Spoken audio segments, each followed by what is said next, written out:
CC Lagator, Options AI co-founder. That intro is really snazzy.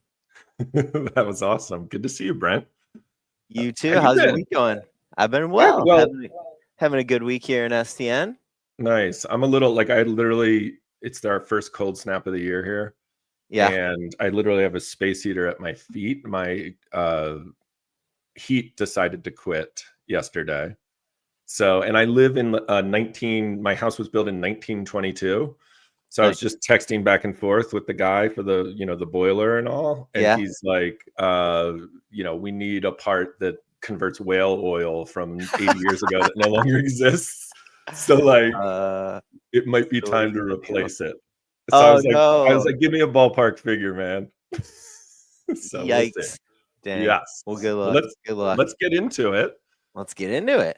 So we've got somebody's just said John Cusack. I was him for Halloween like a while ago, and I built the thing, and so I could I had my hands free, and I had the boombox built up above my head. Nice. It was awesome. Nice. And this year I'm going as Leonardo DiCaprio from One Battle After Another. So that's nice. The new movie. Nice. All right. So let's get to it. We've got a ton of stuff this week.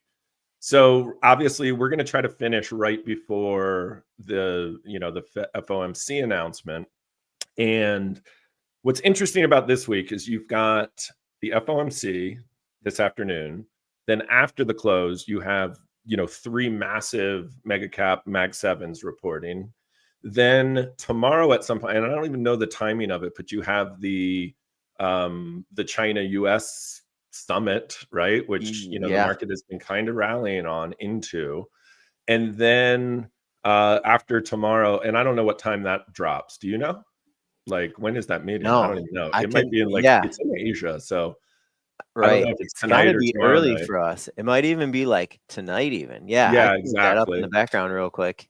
And then of course we have 2 more of the Mag7s reporting tomorrow. Sure. So this show, what we want to do is we want to be kind of looking through the lens at via the options market, and it's a really quick cheat code to understand where traders are actually pricing the risk and opportunity and everything like that. And what I can tell you is, somebody was asking about, finishing before the FOMC and Powell.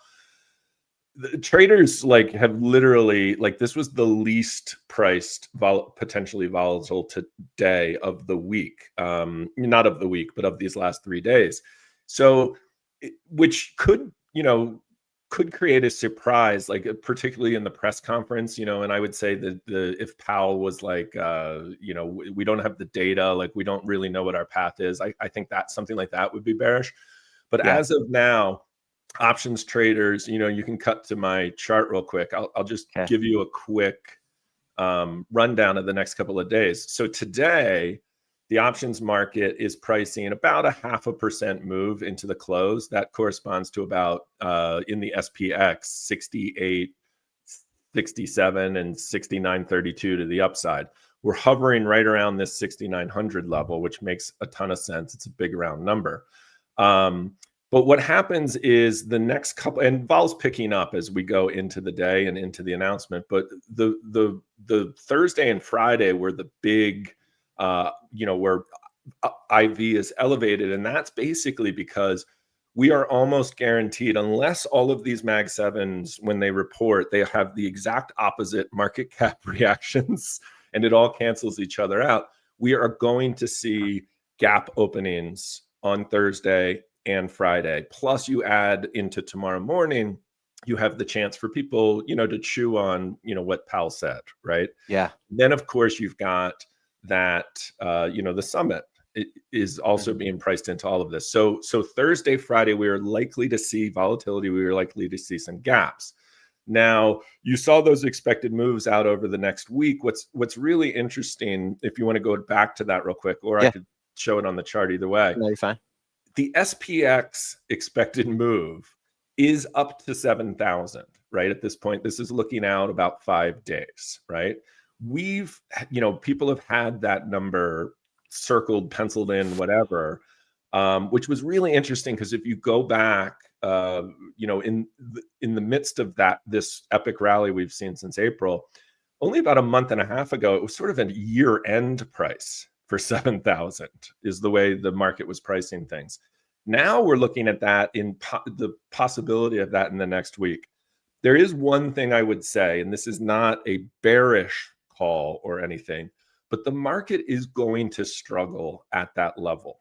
And the reason for that is it's been a target for a lot of people, in the recent past of this rally. And, then of course we see Nvidia hitting a big round number of 200 this week and everything. So, but there's something in the options market that's happening. There's going to be a ton of overhead supply up at that level. There's big institutional option sales that have happened at that level. There's a lot of, sort of retail and smaller hedge fund type positioning where they've been riding this rally up, and their, first exit, or where they would at least want to lay off some income, is up at that 7,000 level. So that, keep an eye on that SPX. If we get a good moves out of the FOMC and the Mag7 reports and maybe the China news drops, and we get up to that 7,000 level, it might be a good spot for you to kind of reevaluate your short-term risk, not long-term. This is like a bearish call into year end or anything, but it's a good spot to look at that kind of, am I a little overexposed here? Because it's the type of place where it could at least pause, if not pull back a little bit. Sure. The Mag7s is, like, as I was saying, these reports are the ones, this is what's going to cause the, you come in the morning and the market's bid up, almost 1%, or it's off 1%. So I wanted to go to that slide really quick. Sure.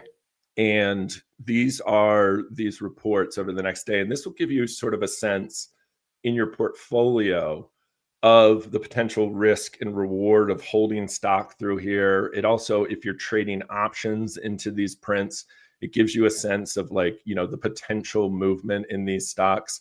And I have the range here of what this roughly corresponds to.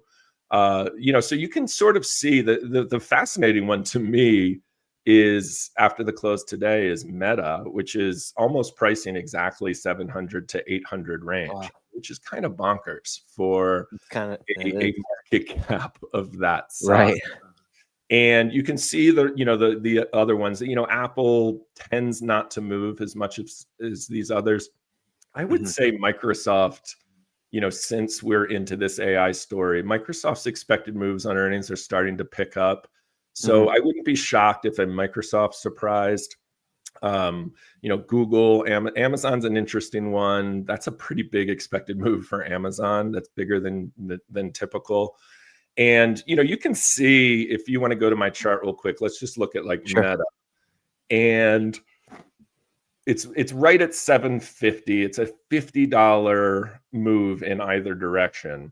And you can see that here. It basically is lining up 800 and 700 to the downside. If you look at this chart, what's interesting to me is this is picking up this prior high, which is going back to August, to the upside.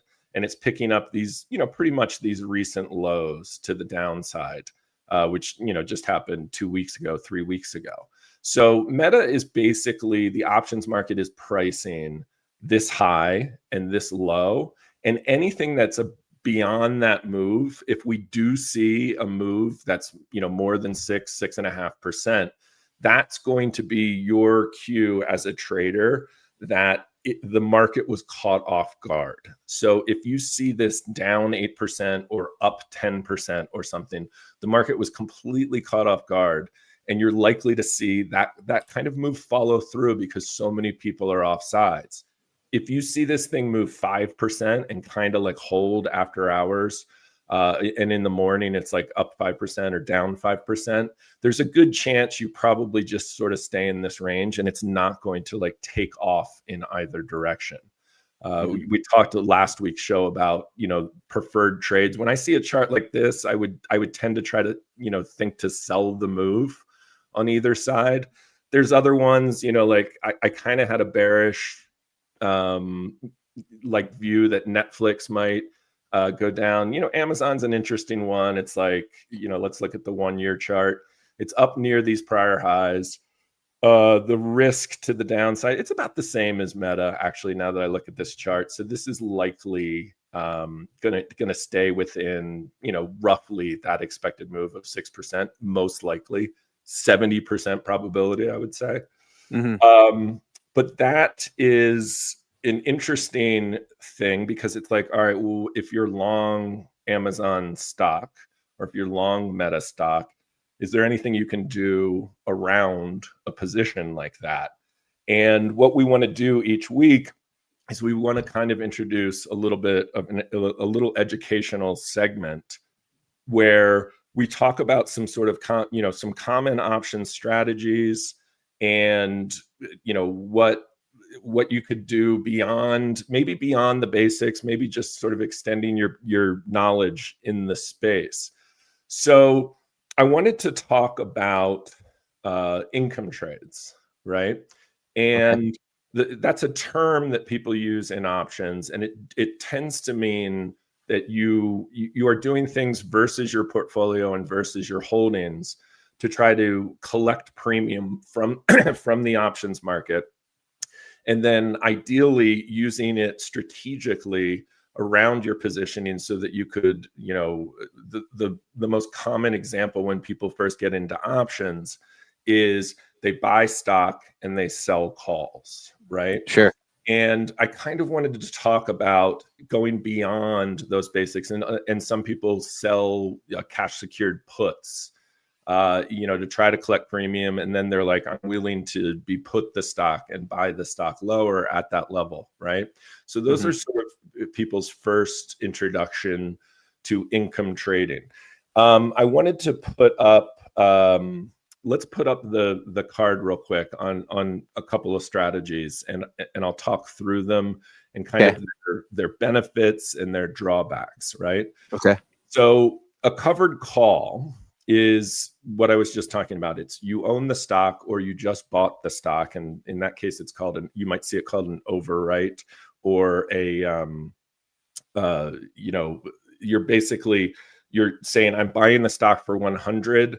If this thing goes to 110, I'm probably a seller there. I might as well try to collect some income, right? Okay, that's why you can call it an over, you're saying? Yes. I So got you're you. like, Okay. you're writing a call over where your stock holding is, right? Okay. So I wanted to talk about this a little bit because I want to compare it to the potential of a call spread. And this will be our first comparison. So if you want to go back, Amazon's a great example, or we'll use Meta here. Let's do that because it has the potential to be more volatile. So let's say I am long Meta stock, and I've ridden it from, oh my God, from the April lows, let's say from below 500 to 750, right? So you're up 50% in that holding. That's so insane. Yeah. So you're starting to, think, all right, where would I sell Meta? If your answer to that was you had an $800 price target, then selling the call at 800 is a pretty good strategy. And, just looking at that right now, if we were selling a short call and we've got the right thing, this should be up near the 8. So this is the 795 call.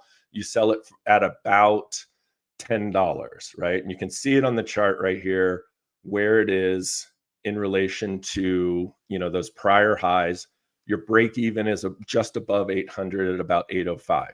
So it's a good strategy. It's basically saying, I'd be willing to sell Meta at this point. If it doesn't go up to 800, if it stays here, I can collect that $10. It expires on Friday. You could go farther out and do this type of trade. Perfectly fine strategy if you want to sell the stock. And so here's my issue with, sort of covered call strategies is I really think you need to be willing to sell the stock at that level.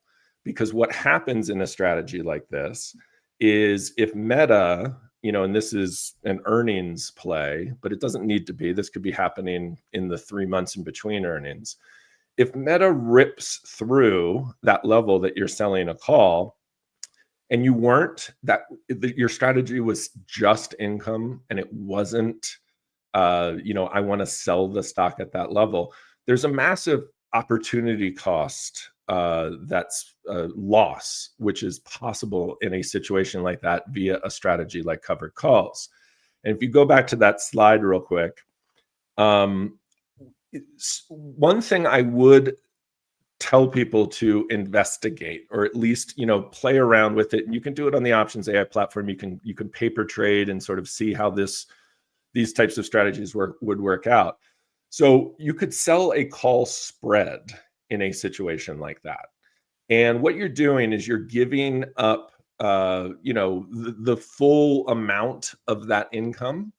But what you're doing is you're keeping your opportunity cost, that if Meta, for instance, instead of going up $40 tonight or down $40, what if it went up $100?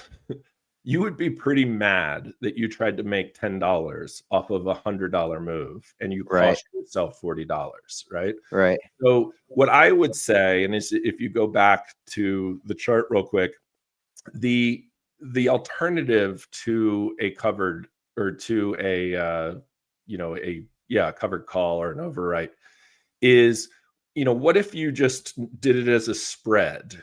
In this case, we're looking at a very tight spread. This is the 795 800 call spread. So you're only collecting $1 something here, but you could make it wider. You could go and make this let's make it like an 800 825 call, right? So in this case, you're collecting $4. You could play around with this. You could make it like $5, changing the strikes a little bit. In this case, what you're doing is you're saying, I'm willing to collect less on my income strategy if this is truly an income strategy. But I know that if Meta makes a massive move, I'm still long my stock. And all I've done is I've just my opportunity cost of part of that move. In this case, it's like, $20 of the $25 of that spread that you're risking. So that's the only part of the opportunity cost that you're giving up, and you stay in the stock. So I would suggest this strategy over a covered call if your intention is to be a long-term holder of the stock. The other advantage of this is that how many people are long 100 shares of Meta, right? It's a lot. That's a lot of money. And in options, if you are going to do a covered call, you have to be long 100 shares of that stock. If you're going to do 2 calls against it, you have to be long 200 shares of that stock. In a case like this, I could up the amount. I could play around with the amount of this credit call spread that I'm selling and do it in dollar terms. So I could make this a 2-lot spread, and all of a sudden I'm collecting $800, and of course my opportunity cost is doubles. If I'm wrong and it blasts through this, that doubles as well. But you can play around with it. So if you were only long 10 shares of Meta, you could potentially find a $5 wide strike to the upside where you're doing a 1 or a 2-lot credit call spread sale against your 10 shares of Meta, because you can't do a covered call against 10 shares of Meta. So does that make sense to everyone? Does that make sense, Brett? It makes sense. It makes sense to me. Can you show us how you do that on Options AI? Yeah, so we basically just did it. So, in this case, this is the 800, 825, credit call spread. It tells you, what you're selling the 800 call at, what you're buying the 825 call to cap the risk of this strategy, your potential max gain, your potential max loss on that trade. But remember, if this goes against you, the option side of this, you're making money in the stock that you're long. So this is against, your long stock. And you could sort of, like do that basic math. I'm long 15 shares of Meta. What's my risk here if Meta goes up $100 here? So and then you could, on options AI, you can enter this order, and right now we're looking at the bid ask, and you can submit this as a paper trade. You can submit it as a real trade via Sweet. our brokerage link up. Yeah, and Cool. then what's cool about that is you can then track it on options AI, and you can see, this isn't like the best example because this thing expires in 2 days, but you can drag across this trade and see what its theoretical values would be at all these different levels out That's into the awesome. future. Yeah. Sure. So that's the covered call, and versus the credit call spread. And if you go back to that slide, and maybe we can get to this, we're sort of running out of time before the We got, Fed. maybe got 8 minutes or so. Yeah, If you want, if you need. let me know in the chat if you all have any questions on this, and I can speak specifically to that. So, looking at this list, the other interesting strategy, and I would argue this is the strategy maybe if you don't even own stock, or you can do it, as we just talked about various share levels of your holding, is the iron condor. I think most people think of an iron condor as, I'm going to sell the move. I'm going to sell this earnings move, like what we just talked about. If you did a credit put spread and a credit call spread in Meta at those expected move levels, or just outside those expected move levels, and Meta only moves $25 to, into Friday, you collect all of that premium.